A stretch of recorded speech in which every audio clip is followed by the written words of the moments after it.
Once upon a time, planet Earth was at the verge of destruction. There were massive floods, there were massive fires. Evil kings had taken to rule all of the planet. Goodness was disappearing. The fire of destruction was consuming every bit of the planet. But amidst all of this, there was a voice. Om Vaishnave Namaha. It was the sound of Rishi Satyavrat, who was a devotee of Lord Vishnu. Amidst all the evil, he kept his devotion steadfast. His words went to the abode of Lord Vishnu, far, far away. And Lord Vishnu decided to choose Satyavrat as the next Manu who would save the planet, who would take it to see a new day.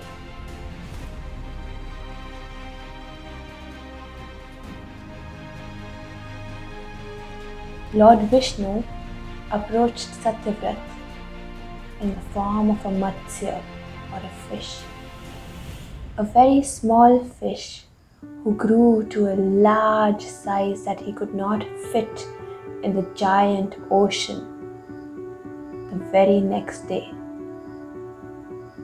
Rishi Satyavrat saw that it was not an ordinary fish and asked him to reveal himself.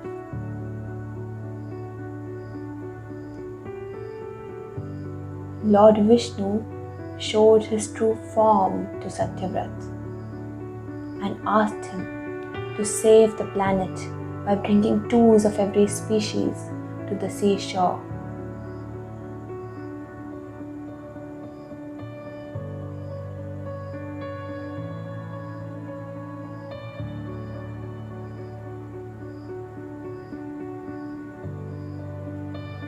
The planet was in a deluge. The seas had started rising. There were thunderstorms everywhere.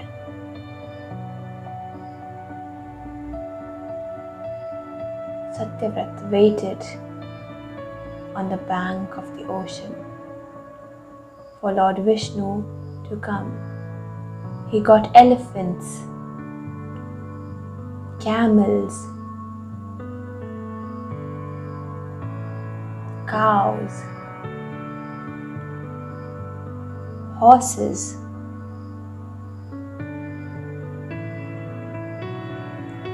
dogs,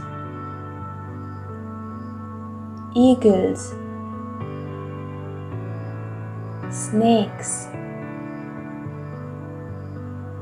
and the Saptarishi Mandal, the sages who guided the planet in various time stratas. Lord Vishnu, after fighting with Hayagriva, the horse-headed demon, came with a boat to the seashore where Satyavrat was waiting with all the species and guided them through the tossing oceans and took them to the island of peace, where life thrived once again and earth was pure and Satyayug was established. But the peace did not last long. There was some trouble in heaven.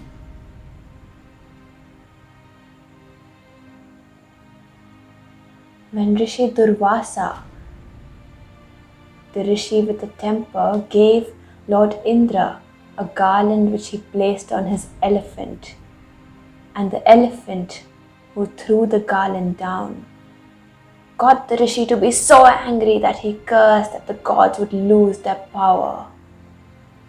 The gods started feeling powerless, and at that opportune moment the demon struck and drove them out of heaven. They rushed to Lord Vishnu for help, for regaining their power once again. Lord Vishnu suggested that they churn the ocean of milk.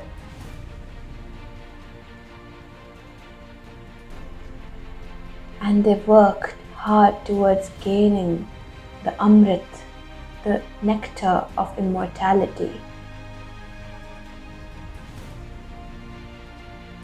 To churn the ocean, they needed the help of the demons, and they went and negotiated the portion of the nectar, and the demons agreed to help.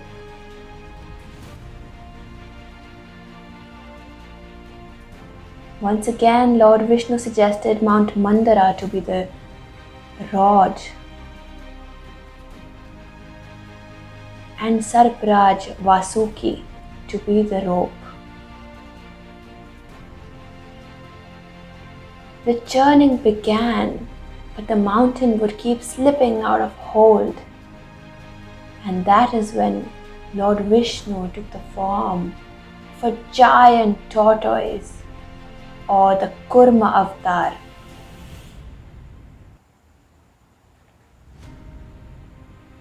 He sat under the mountain and protected it from falling. Sarparaj Vasuki felt nauseous because of the constant pulling, and he exhaled fumes that were dangerous. The Devas prayed to Lord Shiva, who came and drank the poison, thereby being called Nilkant. Later on, many gifts emerged from the ocean. There was Surbhi, the divine cow, Uchai the horse,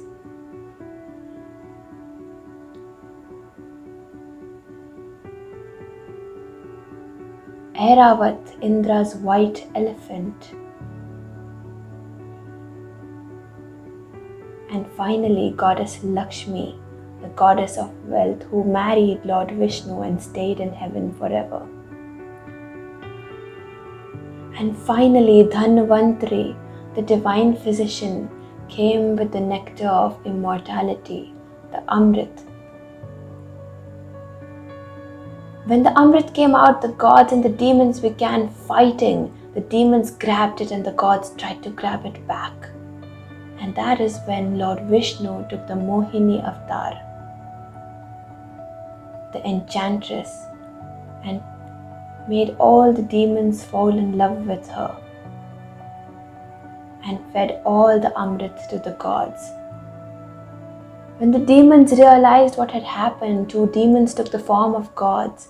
But Lord Vishnu realized the game afoot and killed the demons. And once again, a fight ensued between the gods and the demons. But this time, both were equally matched because the gods had had the Amrit. Lord Vishnu once again helped them, and they regained their power and regained the heaven, and stayed there happily for a long time until Om Brahmane Namaha was heard in the air. Prayers to Lord Brahma by Hiranyaksh, the demon, who sought the boon of not being dead by any animal. And when he gained the boon, he captured the earth. He struck her by life wires, life currents, and threw her deep down into the ocean. The earth, Bhumi Devi, was harassed by Hiranyaksh, and the gods knew it was time to pray to Lord Vishnu. Lord Vishnu heard the prayers, and to fight Hiranyaksh, he took the form of the only animal he had not named to die at the hands of. And that was the wild boar, the Varaha avtar.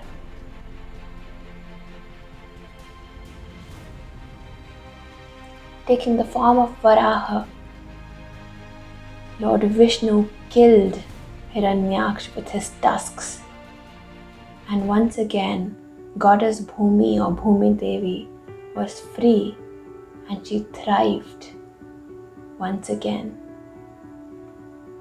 Everybody was happy, everyone was satisfied, everyone knew that Lord Vishnu had taken care. except one man. And once again, the prayers of Om Brahmane Namaha could be heard, and this time it was Hiranyakashipu, Hiranyaksha's younger brother, who was so upset by his brother's death at the Lord Vishnu's hands. He asked for a boon that he would not die at the hands of gods or demons, men, in the day or at night, in the morning or evening, on the floor or on the sky. Once he was all powerful, he got everybody to worship him, and everybody had to worship him except his own son Prahlad, who was a great devotee of Lord Vishnu. Prahlad kept on singing praises of Lord Vishnu, which made Hiranyakashipu angry, and he tried to reform him by sending him to many teachers. But Prahlad did not change his ways. And so Hiranyakashipu ordered his death at the hands of a mad elephant. The rogue elephant was set free, but Prahlad survived. He was put into fire, but once again he came out unscathed because of his remembrance of Lord Vishnu. The Lord had saved him time and again. Hiranyakashipu got very angry, and he began to break the pillars of his palace. And he said, "Where is Lord Vishnu? He's not in this pillar. He's not in that pillar." He is afraid of the great Hiranyakashipu. But when he broke the fifth pillar, a terrible being, a terrible creature came out. This creature was neither man nor beast. It was Narsimha, a man who was a lion. Narsimha took Hiranyakashipu and killed him in his lap at the twilight hour, and thereby fulfilling all the conditions of the boon.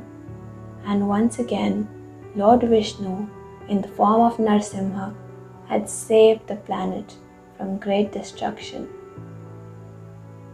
and he re-established peace. With the Narsimha avatar, the animal avtaras of Lord Vishnu came to an end, and this is where our story today ends.